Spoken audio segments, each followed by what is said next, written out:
Where were we? So I can start over for Brian as well. We're looking for a negative determination on an RDA to remove 29 trees throughout the campus. 3 of them have actually already been removed as they pose an immediate threat.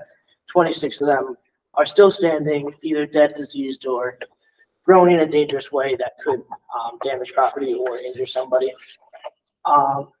Some revisions that we're making to the initial RDA package after talking to Carly are just that trees in wooded areas would be kept at a 10-foot height as to provide habitat to wildlife, and trees in lawn area will be cut at the base, and one tree in particular will be stumped to eliminate any tripping hazards. The last thing would just be that bittersweet vines that are visibly growing on trees, especially in wooded areas, will be cut and removed from the site to reduce the seed bank of bittersweet in whatever area they are found.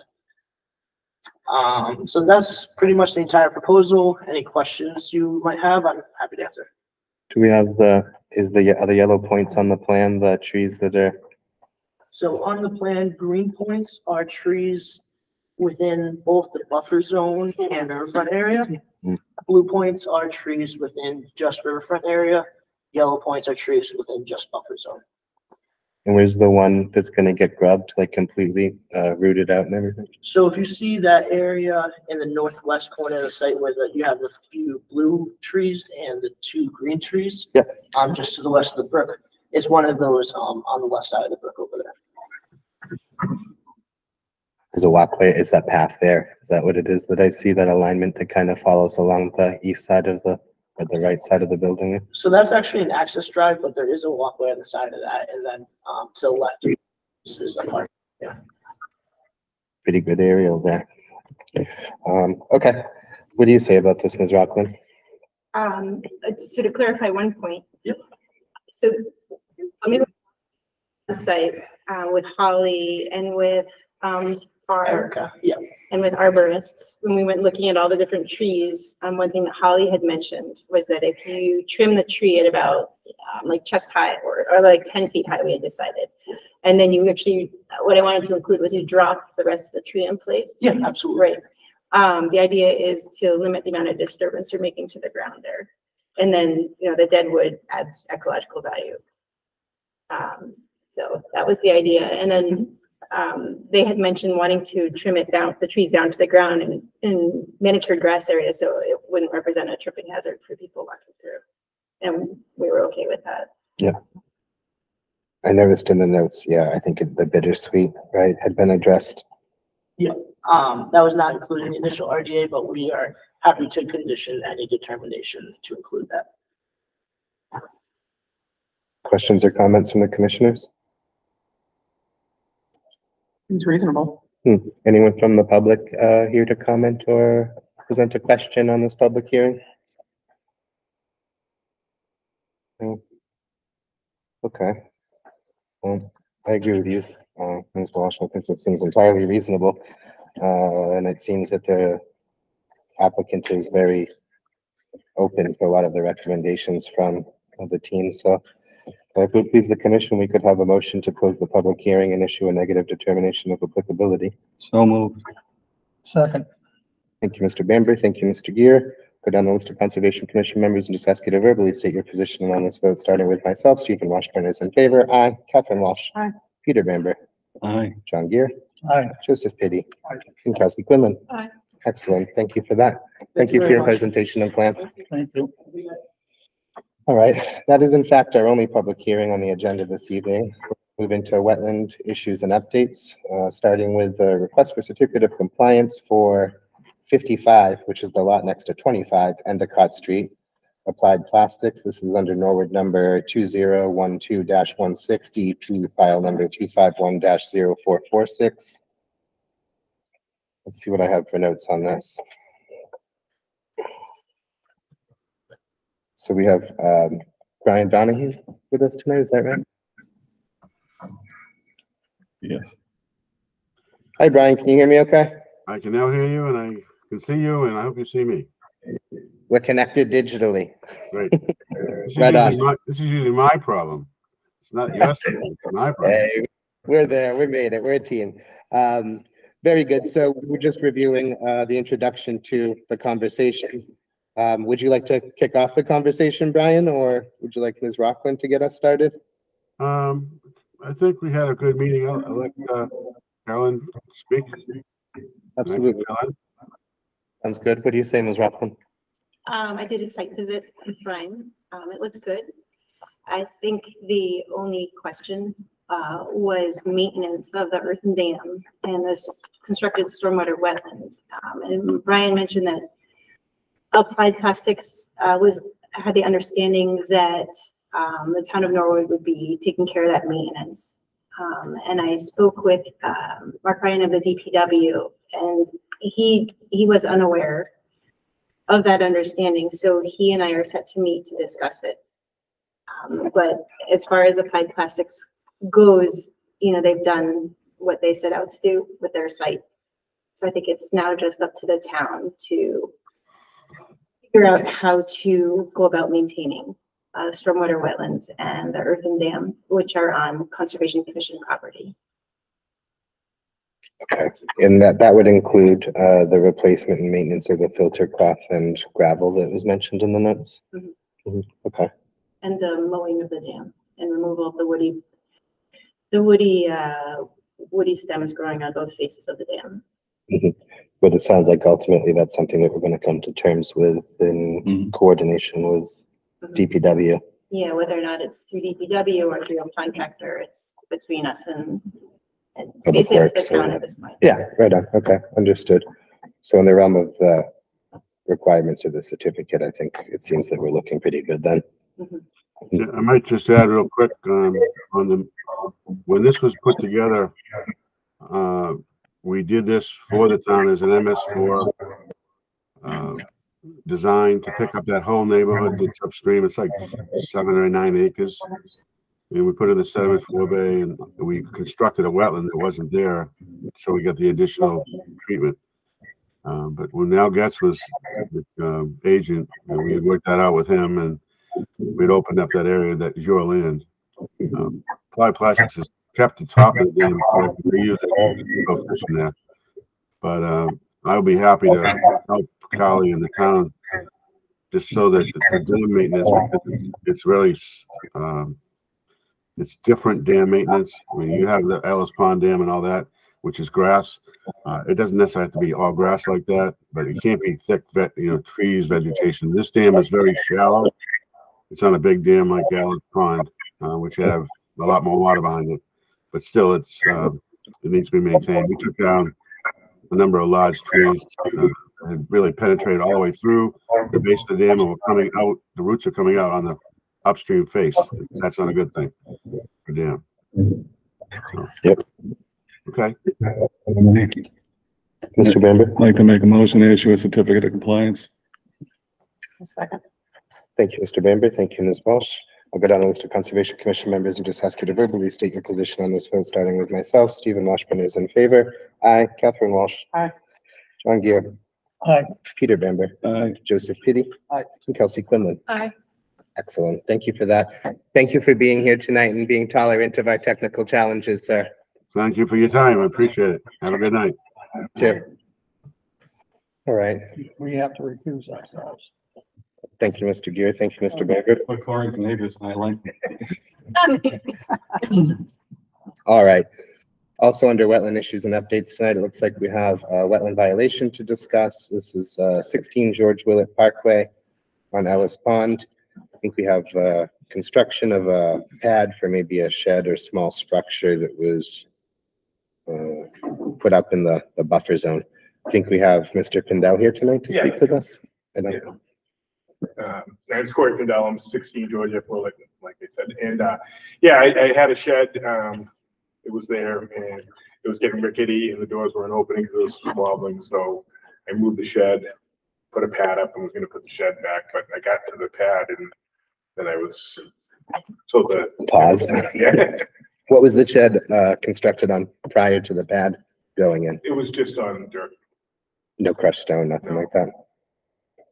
So then I was like, yeah, erosion, sediment, whatever, Yeah. the door's getting stuck, not Exactly. opening. Well, you know how like the roof, the water goes and then goes on the side and then gets it all, so. Was the wood starting to, was it wood? A was wooden plastic. structure? It was plastic, so it wasn't rotting or anything on you? Okay. What do you say about this, Ms. Rockland? This was on our agenda for the last meeting, right? And we Yeah. continued, It was. yeah, I Yeah. apologize. I took a detail at work and it was supposed to get over, but it didn't. I apologize. all good. So if you look at the property, Do you want to pull it up on like Google Earth or something? your Access GIS is actually really useful here. This is Mr. Pindell's house here. It's visible, yes. And if you look at the distance from the water,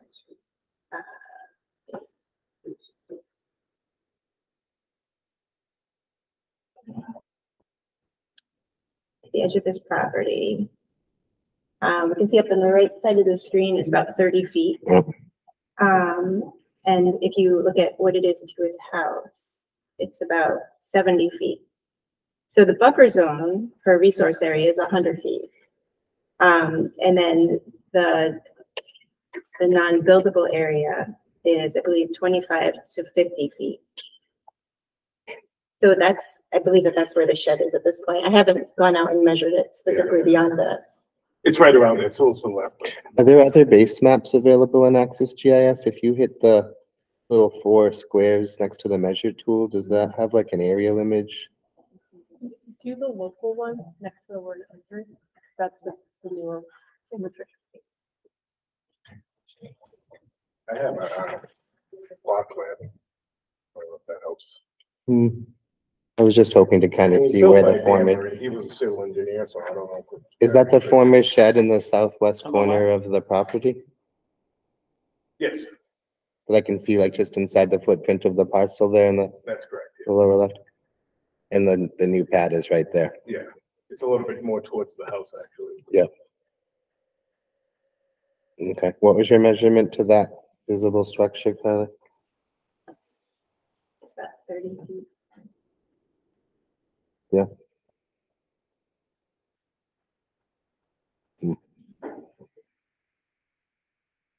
Okay, so you've seen this, Ms. Rockland, in person? Yeah, Yes. and yeah, how thick is this pad? So 2 by 4, so 3.5 inches. And some photos. And the shed is back on the pad, No. Okay. It's sitting in the yard. It's, yeah. It's Yeah. on the other. Okay.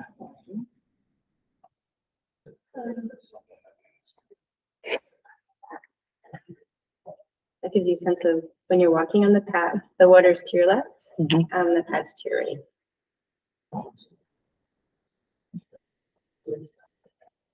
So the water is just beyond the weeds to your left. Yep.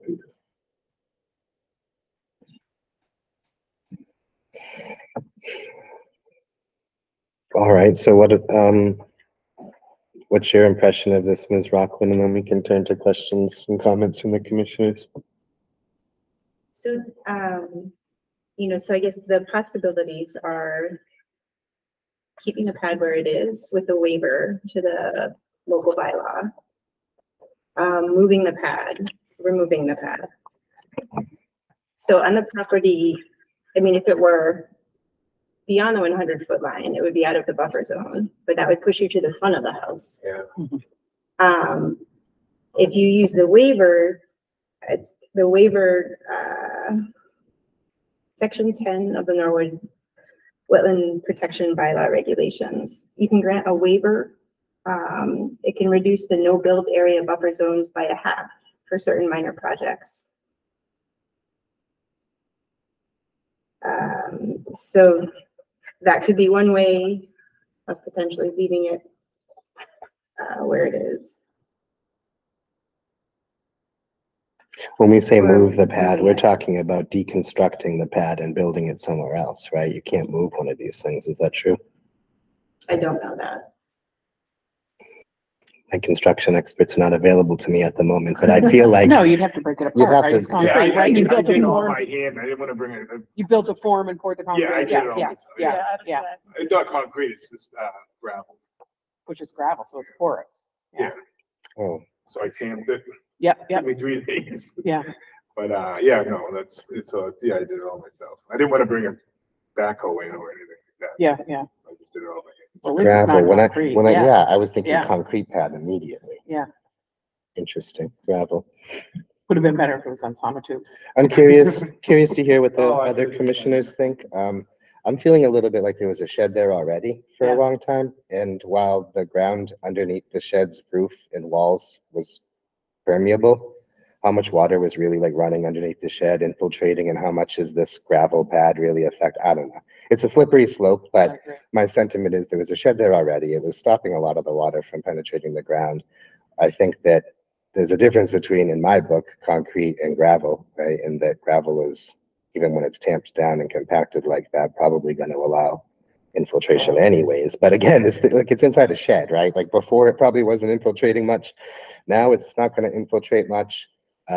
I think that, again, the shed was there for a significant amount of time previously. So I don't know. I think my sentiment is that Ms. Rockland has offered a way forward and that we could, for a project like this, issue a waiver that would reduce the buffer in half and then put the project outside of the jurisdiction. If it's halved, Ms. Rockland? I believe it would be out of the no build area buffer zone, but it would still be within the 100-foot buffer. So if that's the avenue we take, what does that way forward really look like? Well, If- it's also moving his pad 20 feet up his property line now, if I understand that right. Well, if we have Have. the jurisdictional buffer, Should I read this? It's okay if I read this to you guys? what's the original buffer that we're talking about? What's the buffer in feet? Are we talking about what, 25, Yeah, you 50? said 100? 25 to 50, is it, which, Yes, that I one. think 100. So the UBA is from the resource area to, I believe, 25 feet. And then the no buildable area is 25 feet to 50 feet. And then what this is saying is Section 10 of the Norwood Wetland Protection Bylaw Regulations. It says, to avoid a regulatory taking and facilitate peaceful enjoyment of residential property, the Conservation Commission can grant a waiver to one or more of the requirements of Section 3, performance standards, for A, undisturbed buffer area. It's not within that though. And B, the Conservation Commission may reduce the no-build area buffer zones by a half for certain projects. If a waiver is applied for, it shall be the burden of the applicant to demonstrate that the project will not impact wetland resource areas and that no reasonable alternatives that would allow the project to proceed in full compliance with the regulations. So So having the buffer takes him out of the 25-foot, but leaves him in the Mhm. 50-foot. And then what does that do to the applicable regulations in the realm of like a shed on a gravel pad? I believe it's just showing that it doesn't have adverse, react effects to the area, the resource area. But that it's, if it's 30 feet away as opposed to, it's meeting the 25-foot minimum, then I think we're good. that would be the waiver route. Yeah, he could submit an RDA.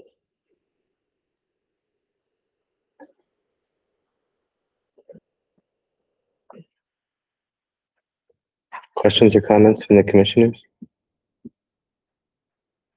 My comment is, I don't think with his lot, that he's grandfathered into, he has a lot of better options personally. And I think because it has historically been there and hasn't, shown to be an issue, I don't see a problem with the waiver personally. I agree. What do you say, Mr. Big? I would feel really bad if we entertained other options. Yeah, it's not like it's an eyesore or anything adjacent to it. It is gonna be, it's just like a basic stone mixture. It's not anything that's gonna be Yeah, treated yeah. with any chemicals or, No. yeah.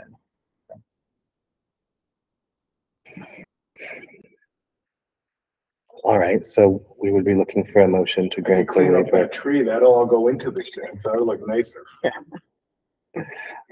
We would be looking for a motion to grant the waiver as described by Ms. Rockland to have the applicable buffer zones. Yeah. Does anyone care to make that motion? I'll make that motion. I'll second. Thank you, Ms. Quinlan. Thank you, Ms. Walsh. As we've done in the remote and hybrid environment, I've done the list of Conservation Commission members and just ask you to verbally state your position on this vote, starting with myself. Stephen Washburn is in favor. Aye. Catherine Walsh? Aye. Joseph Fitty? Aye. Kelsey Quinlan? Aye. Excellent. Thank you for that. All right. So Ms. Rockland, with that in place, where do we stand? I will read more into this. It seems like the sentiment of the commission is that this isn't having an adverse effect on, isn't having any further adverse effect on the wetlands or surrounding waters of the US or otherwise. So for the moment, I think we're okay, and you'll follow up just to make sure Mhm. there's no further action required. Does that seem reasonable? Yes. Do you want to have Mr. Pindell follow up with you in some set amount of time, or what would be appropriate? Yeah, we should, see the finished product, and I will look into what I should be doing formally to make this happen. Okay, very good. So the waiver has the applicable buffer zones, which prevents the 25-foot like real hyper aggressive regulations from applying. It sounds like you can proceed with the installation of the shed, and Ms. Rockland is going to research just the effects of the remaining regulations that still may apply to the situation and ensure that we're proceeding in an appropriate and confident way. So I would suggest that Ms. Rockland's pretty quick with it. You probably hear from her within the week, but I think you're safe to proceed with getting the shed. Okay. Where is the shed currently? Are you going to reuse In the the same? garage. You're going to reuse I the built same? everything, what's that? You're going to reuse the same structure? No, I bought it. Yeah. So, but I built what I could by myself, and then I have to get someone else to help me. So, but taking up a lot of space in my garage, so now I gotta move it out. What's the previous dimension of the shed versus the new one? How much bigger did it get? It's 8 by 11, and the old one was 7 by 7. So it's a little bit bigger. I imagined. All right, thank you, I'm a sir. footer, so. We'll be in touch with All you. right, thank you. very Thank you. much. And if you don't hear from us, we appreciate you following up with Ms. Rockland. Yeah, I apologize for not making it last time too. Nope, that's fine. We're here tonight and we've come to terms with the situation, so thank you for being here. All right, thank you. All right, very Okay. good. Appreciate it. Yeah, thank you. All right. It looks like next up on the agenda, we have another wetland violation. This is also in the proximity of Ellis Pond. I think there's been some observed yard waste dumping along the water's edge. What do you say about this, Ms. Rockland? Pull up pictures. Excellent.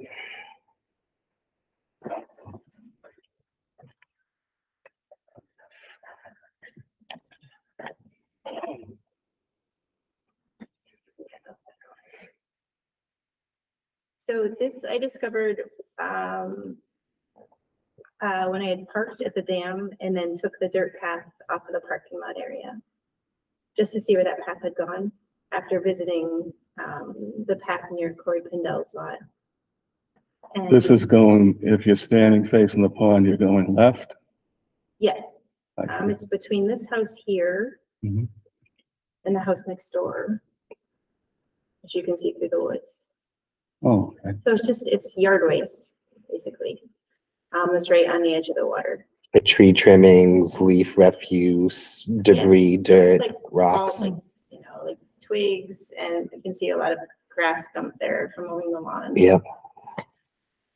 I think that's an education thing for the homeowner. Did you look at any aerial imagery to see if you could see any trends or paths leading from either property to the location of the dumping? Interesting, I did not. That's what I would do. Because I'm a GIS guy. Of course. It would be curious to see, just very often when there's common footfall like that over an area, a vegetated area, you can kind of see evidence of that. I wouldn't be at all I can see surprised that. if you look at the aerial, you see like some type of indication that there's been foot traffic from one or both properties. And have a sense of maybe how to assign responsibility and make. So contact. how far from the water is that?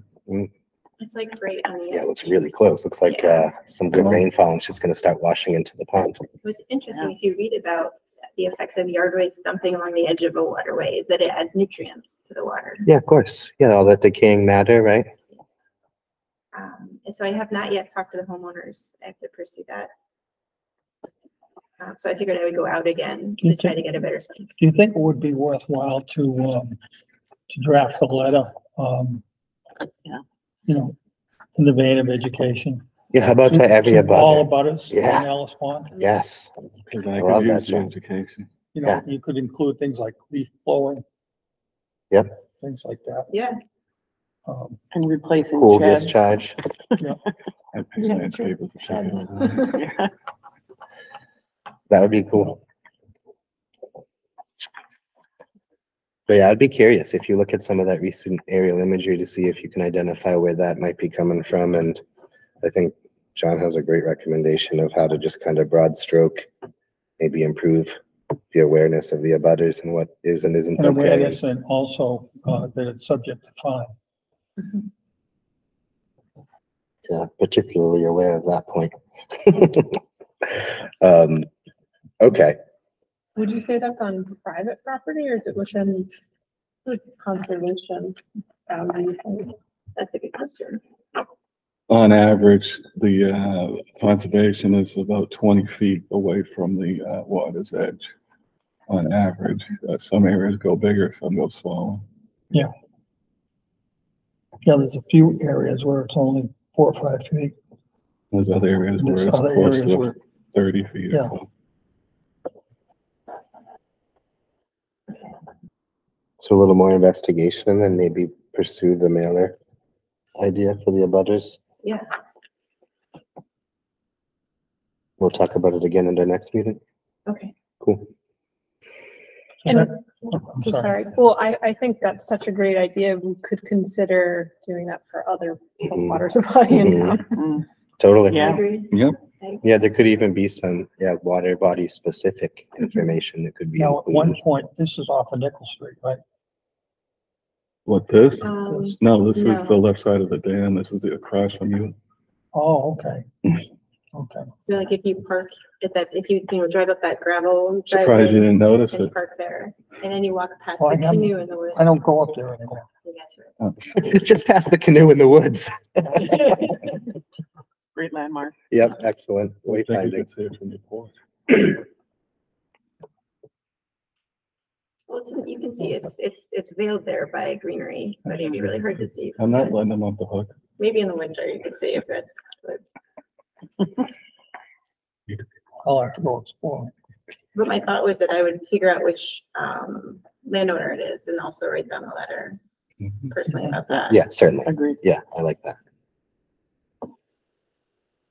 Any other comments about this one? All right. Also under wetland issues and updates, it looks like we're gonna talk about, Giles Pond, pond management option via Water and Wetland LLC. Is Water and Wetland already serving us in some of the pond maintenance in town? Yeah, Yeah. right, yeah, Haas and Ellis. okay. I wanted to make sure that was the company that replaced our former solution a few years back, whatever it was at this point. Did they buy them? I can't remember. I don't recall. I just remember there was, frankly, without disrespect to the former contractor, a fair improvement in the observable effort and energy going into satisfying the contract. So, Right. So were you, do you mind if I start here? Did you all read the, sort of his memo about potential treatment Mhm. for the pond? He thought using sonar to control of aquatic plants.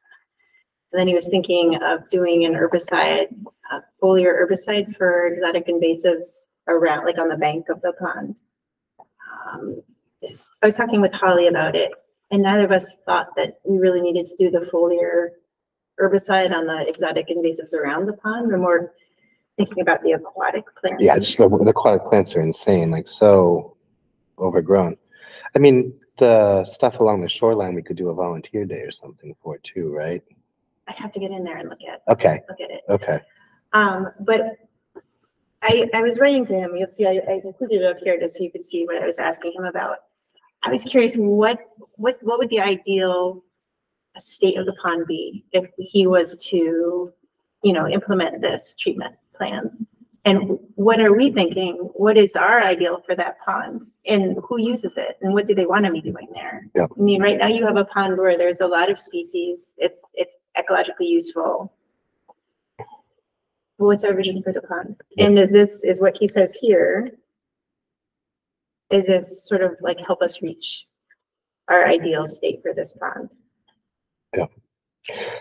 Oh boy. Well, I have a lot to say about everything that you just said. I suppose when it comes, I think that most importantly, regardless of what I as an individual or our team as conservation commissioners feel, I think like the community surrounding the pond, their opinion is like of paramount importance.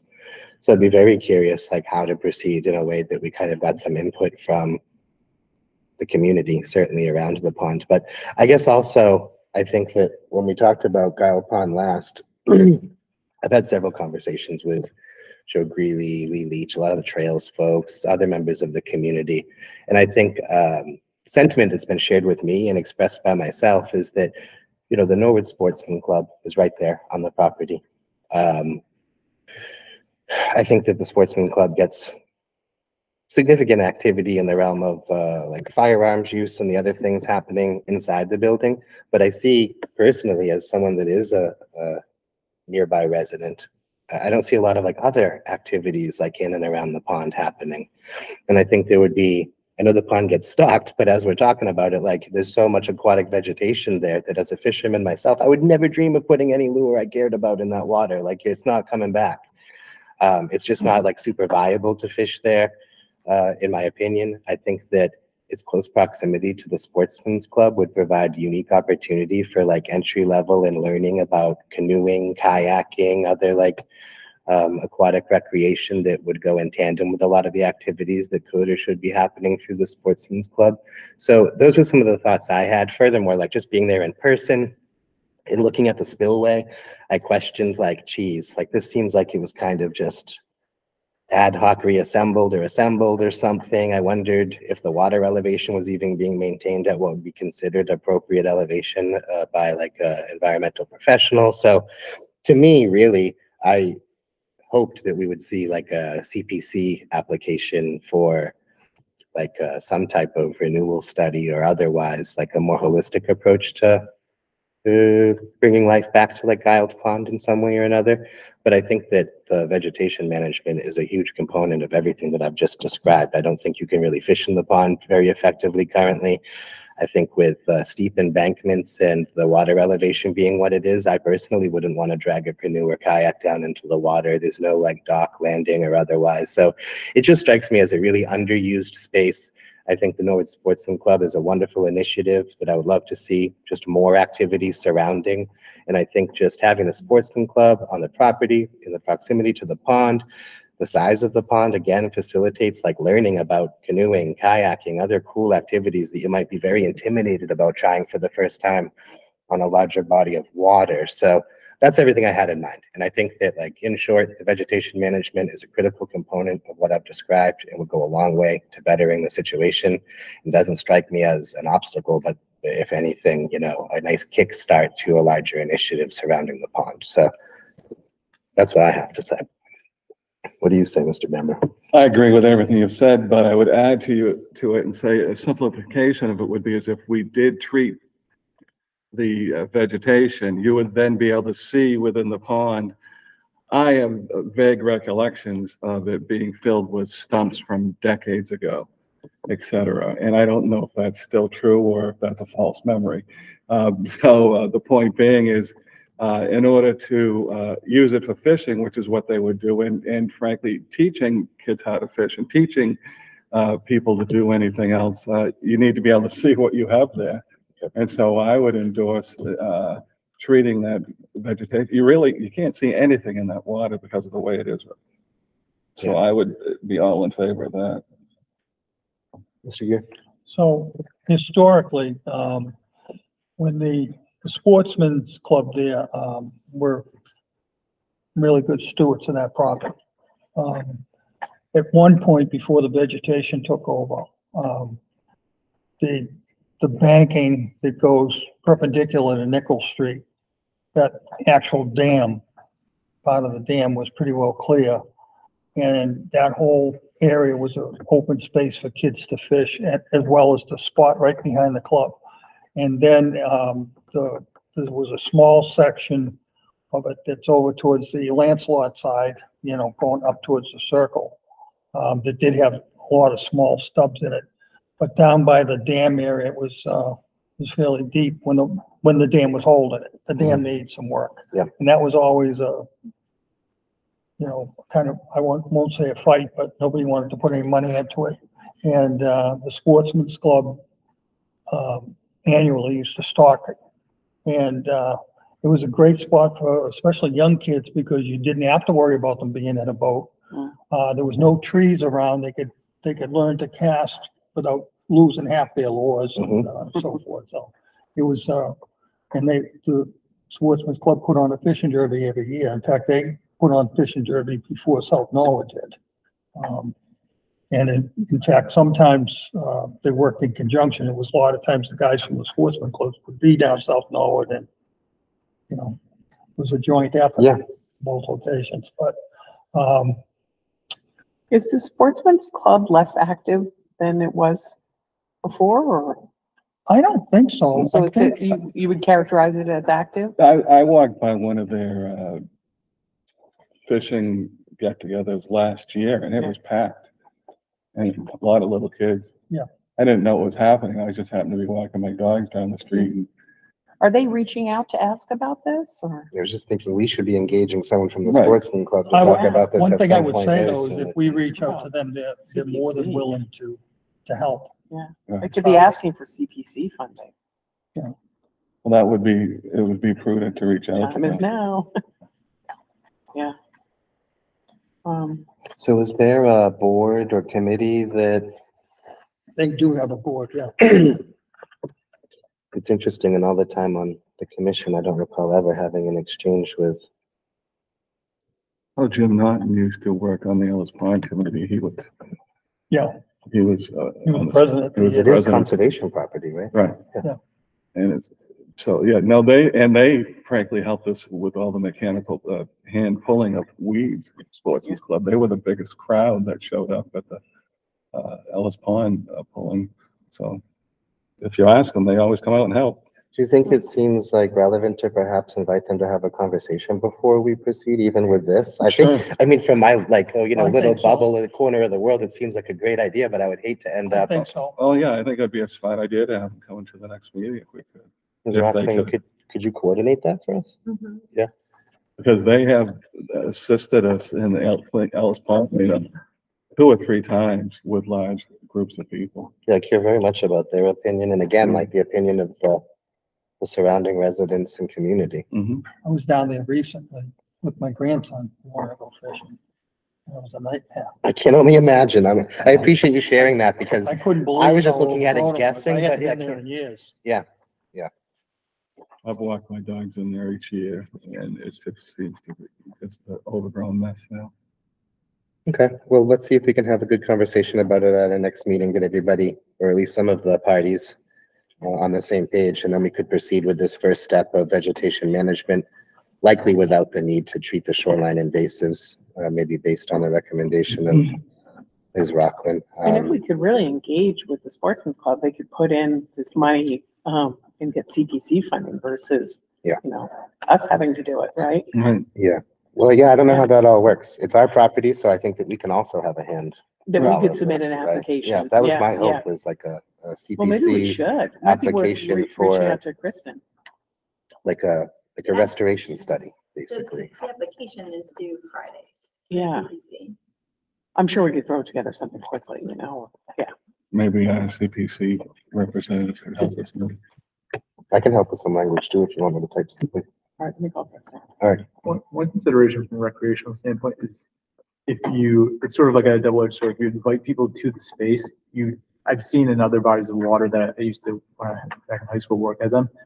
It'd be great, you put the boat launch in and you get more people to come, but then you'd start to see trash come, you'd start to see other sort of negative impacts come in. If you're looking to if you wanted to run like a learn to kayak program or something that was on the body of the water itself, you also likely have to clear a little bit of shoreline, put in docks, that does sort of invade in the water itself. And then additionally, with regard to watercrafts, you'd want to be really, really specific with what watercraft you're going to use. Because if you have, we don't want to and motor now in right my off. boat, that was often some other body of water, and I brought something else in, unknowingly, unintentionally, but those things start to happen. Yeah, you don't want someone to bring more. And invasive those are species the into really the good water. points as to why we should invite them in to talk to us for that exact reason.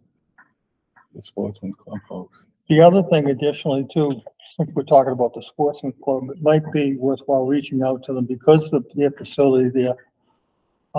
Later on, if we have an opportunity to open something up with them to allow us to use that building for some sort of interaction with the community and the kids, teaching them about conservation and wildlife. Yep. I love it. I love that idea. And I like what you had to say, Joe. I'm not hell bent on the idea of kayaks or boating in the pond, just more opportunity to use it for any of that type of recreation. Yeah. I think good thoughts about like accidental Joe's points invasives and of stuff. why we need to bring- One moment. And also I just pulled up his memo about the pond. Just notice we estimate an average depth of about 4 feet. Right. That's probably In about case right. that affects anything, what you're thinking. And what way does the water flow? I'm looking at a map. Does it flow from Willett or to Willett or Ellis? It flows from Willett into Guile into Ellis. It's a very small pond. Right. Yeah, very small. It's probably not even an acre. Can I Well, it's ask, 2.5, it says right there. Is it? how many, folks use it for fishing nowadays, do you think? Not many. Not It's many, overgrown. it's overgrown, you can't really. Yeah, But the there aquatic used to- vegetation alone, I there would used say, to would be a open it lot. back up for fishing. you See, know? one of the advantages before, because it was open around it, like if somebody was learning to use a fly rod, Yeah, you're you not in didn't the have to trees worry or about whatever. snagging it. Yeah. You could really get out there and play with it. I would add part of the education, should be to remove fishing line after use, because I know a lot of water bodies Oh, I hate that. where animals Yeah. are victim to that. Yeah, you just see nests of it along the Yeah, shoreline. Oh. yeah, it really detracts from the natural beauty. Yeah, you'll pick that up and then you'll take 3 more steps and pick another one up and 3 more Yeah. steps and quickly realize you're not leaving if you pick everyone up. absolutely. Yeah, right. Yep. No, loud and Are clear. there any signs of other invasive species mentioned in Alice Pond downstream? Oh, there's invasive species all, Yeah, Ellis is being under management by this Right. company already. right, but Thank you. there's surrounding Ellis, there's tons of Japanese knotwood and bittersweet, and you name it everywhere. But I mean, it's not nearly as bad as it is at Guile. Yeah, look, I'd say this is not at all surprising, and the species is also in Willett and Ellis. Yep. Yeah. Yeah, it starts at Willett and they pass it on. Yeah, to pass us. it right on downstream, Yeah. right? Yeah. The water chestnuts, et cetera. Although he didn't mention water chestnuts at this pond. It seemed like he was talking about controlling even native plants there to get them to a lower level so that you could allow for boats. Yeah, it's so dense. I feel like you could walk across the surface of the vegetation and not get wet. Like, it's ridiculous. Right, that's, Like, that's the actual. seriously, it's Yeah. that. I encourage anybody that hasn't been over there in some time or ever to go check it out, because I'll tell you, when it's overgrown, kind of raw form, it is beautiful, but It's Jurassic Park. yeah, thank you. Yeah, it's Jurassic beautiful, yeah. Okay, so Carly will reach out to the Sportsman's Club and we can open a dialogue with them and just start having a more active conversation about this. I think I am a proponent of the idea of a conservation CPC application for a restoration study or similar, just so we can like proceed in an informed way, like with the community, with the Sportsman Club, with conservation, who is the property owner, and yeah, just like maybe do something bigger, better with this. Without talking about like breaching or otherwise, I think that there could be much better use of the space, and yeah, even if it doesn't end up going all the way, I'd be happy to write something up Yep. or whatever for Friday. Yeah, cool. Okay. Are we good with that? I am. Okay, we beat that up a bit. That actually finishes our wetland issues and updates for tonight. We're gonna move on to the Conservation Commission. So no update since the last time. CPC We report. haven't met. We're meeting, Wednesday. So nothing. In terms of reporting out from the last meeting. Mhm. But we just discussed it. Maybe Yep. you and I will try to, pursue something there. Yeah, Okay. I'll reach out to Kristen. We've got some cool updates related to the orchard/food forest. What do you say about this, Carly? Let me just see what I included on. I have the notes. So the first one is, the $3,000 of DPW funds to buy woody plants. Yes, there's a potential to use that. My thought though, before doing that, was to figure out what we want there, what we need. And I think before we can do that, we need to make a site map of what plants are already there, where they are and what shape they're in. You know, it's like, to make more of a plan for the site. Yeah. Before So just- when this all started, I don't think you were on the commission at the time, but I had made GIS plans and site maps of the proposed plantings and otherwise that we used to inform our decisions. And then I think Mark Negron had created a more stylized cartographic piece, just kind of, for reference when you're walking, something a little more like less data driven, more just visual, attractive, like something that someone could grab and enjoy as they walk to the property. So I think that you have a great idea, and I would recommend we take the GIS plans and update them with information like species and otherwise, and then talk about, like in review of those plans, we had looked at where future plantings would go. Right, so I think we should just like maybe look at what we had talked about historically, what we had proposed for expansion and otherwise, see if it still aligns with our current vision for the property. And yeah, update those plans with some more data related to species. I would love to see like DBH recorded annually and tracked over time to just understand the general health of the various species of the orchard. So yeah. I think we should do that. I agree with you, I guess is what I'm So saying. you don't want to just buy some plants and throw them in. I know. Let's order some plants from Florida and see how they do for the winter, right? Palm trees everywhere. Yeah, the palm trees. So, I think you have a date scheduled, Carly, to talk about these plants. Is that true? Yeah, Mark and I are going to meet, Mark Negron, are going to meet on October 22nd right now. He's available on the weekends or evenings. The weekends is easier for me. Yeah. And go over what's the vision for this site? How do we get there? What are the maintenance needs? Yeah. And so forth. That sounds like a very good idea. How many plants would you estimate are currently there? I actually admittedly haven't seen it in person. It's so great. It is so great. It's a bunch. Weren't 55 ordered some point and then prior to that? It was like weird because it was like, yeah, it was like ordered, but then I think we had to compromise based on what was available. So what was actually procured and planted is a little foggy to me. But yeah, so. Yeah. Don't So, bother with finding the files.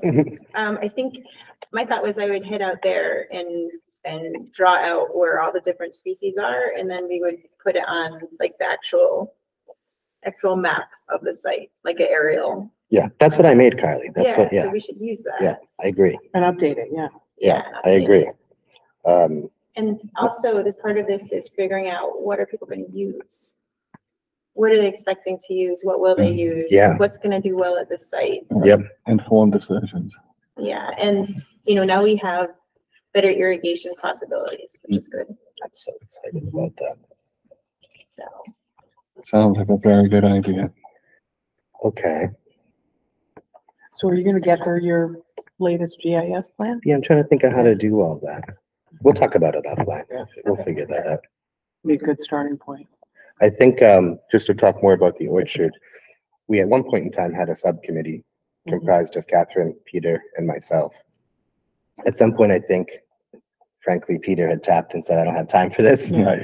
And then I think just with the establishment of the orchard, we kind of stopped meeting, and we've had a transition in our agent now with Carly joining us.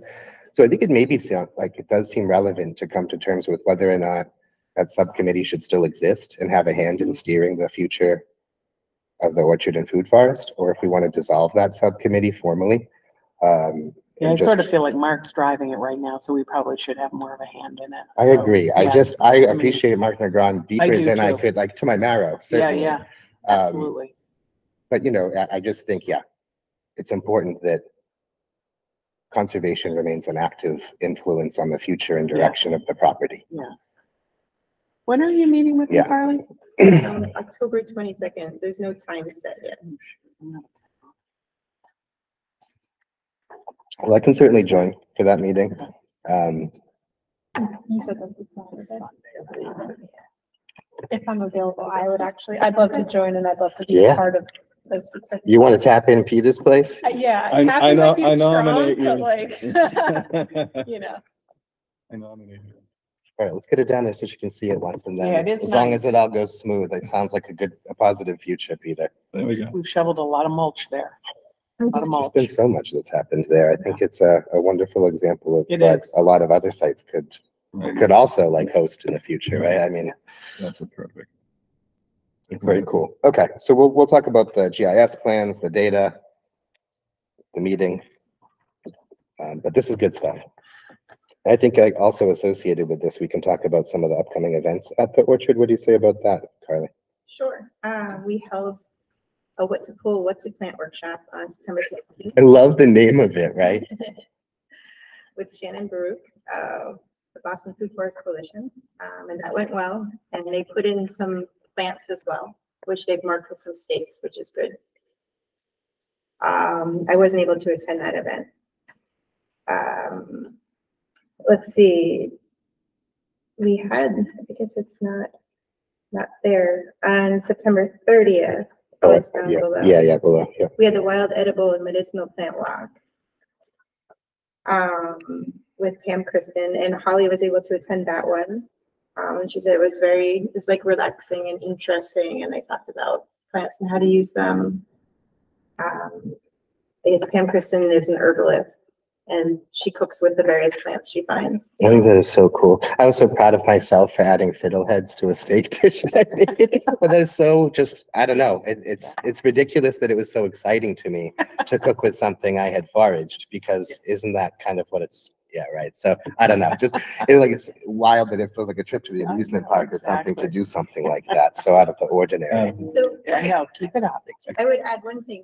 Pam is asking, she's like, so what is your policy for Conservation Commission land and foraging? Oh, interesting. And I recall that we had chatted about that for the university app property. I remember right? that. Yep. But in terms of this one, there's no signs up or there's not a policy. So I started reading a bit about foraging and, potential ecological impacts or other concerns and so forth. But Yep. we might want to consider what our policy is for foraging on Concom land. It's Certainly. becoming more of an educational aspect of our food forest, town orchard land and other. I'm sure there's other farmlands. Concoms who have dealt with that. It might be worth, a little search Yeah, there. exploring what Yeah. what other wheels have been created. Yeah. Exactly.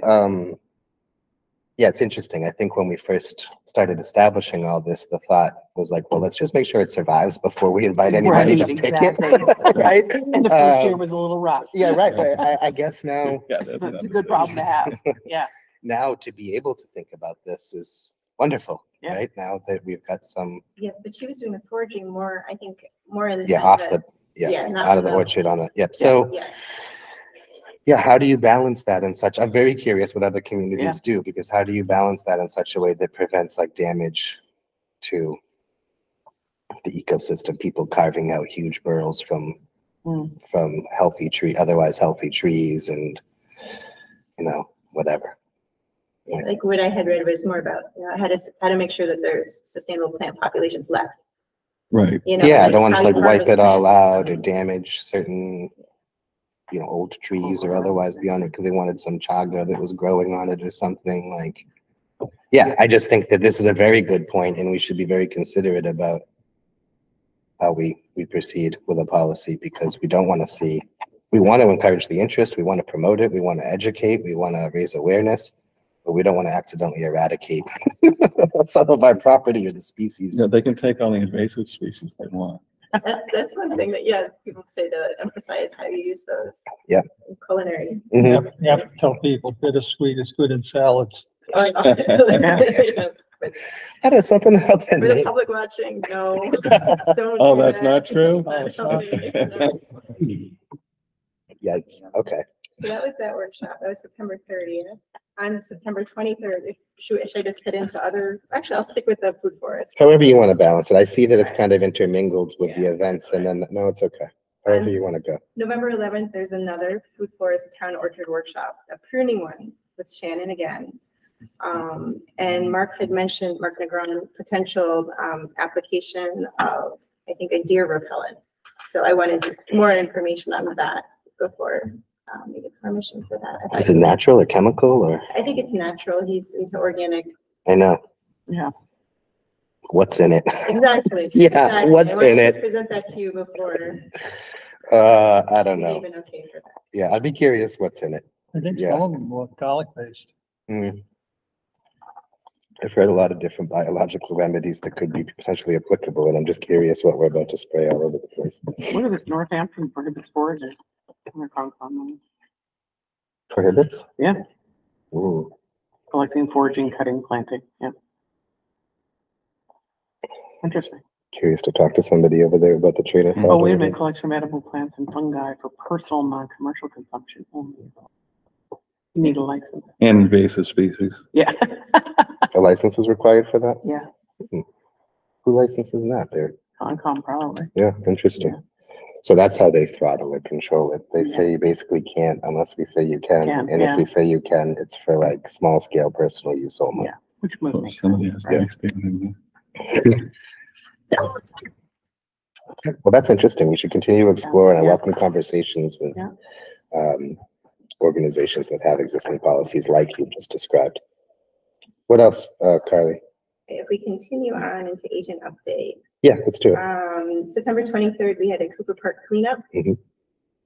Through NEPRA, and Holly led that. And it was an enjoyable event. We pulled a lot of trash out. There's a lot of broken glass, old, cans, old bottles. Mhm. Um, Like plastics, right? Teenager waste. um, There were a lot of bags. I saw it on Facebook. It was Yeah. great. So we made it, a little safer to use the words there, but there's still a lot in there, I think Really? I think it's been happening for decades. Yeah. So there's trash that you can't see, that you can only see a little bit of, and It's like so decomposed or whatever and has so much debris on top of it. yeah.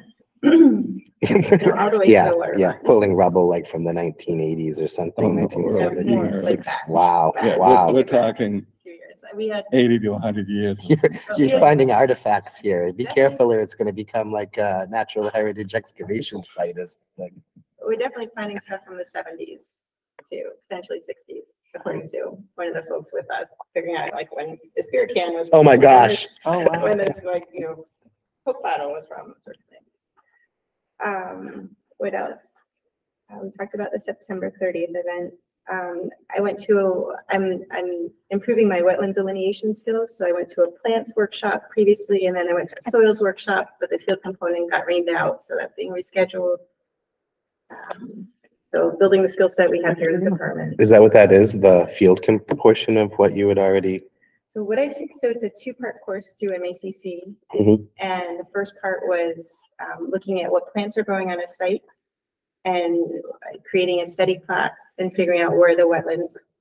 Like upland versus wetland Mhm. species and where the, yeah. Where it stops. Yeah. And then the other component, this one was looking at soils. So if you. How hydric it is, soil composition and Yes, 'cause you can't otherwise. just rely on plants. You have to Yep. look at what's. Yeah, soils I think are a better indicator in a lot of cases, frankly, but whatever, we could talk. And Frank's, because plants can adapt, but there's a lot of soil disturbance, so that. That's affects fair what you too. It see. depends on the site, right? And then Very cool. finally, on October 28th, there is the MACC conference in Devens. It's in person.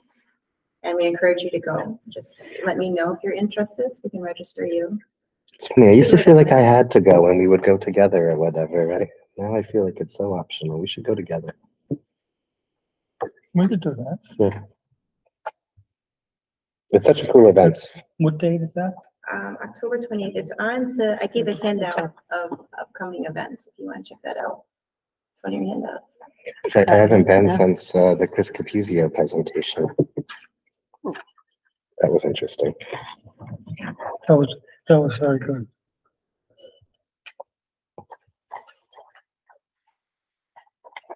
We have minutes to approve, is that right, Carly?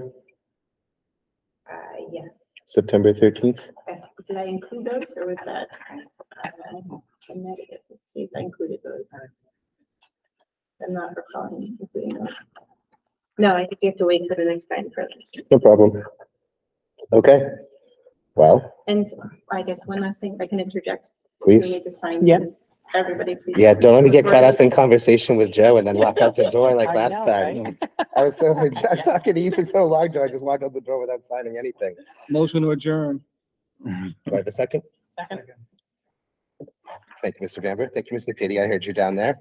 As we've done in the remote and hybrid environment, I'll go down the list of Conservation Commission members and ask you to verbally state your position on this vote, starting with myself. Stephen Washburn is in favor. Aye. Catherine Walsh. Aye. Peter Bamber. Aye. John Gear. Aye. Joseph Petty. Aye. Kelsey Quinlan. Aye. Thank you for that. Let us know when we're done recording, Ms. Rockland. Right. All right.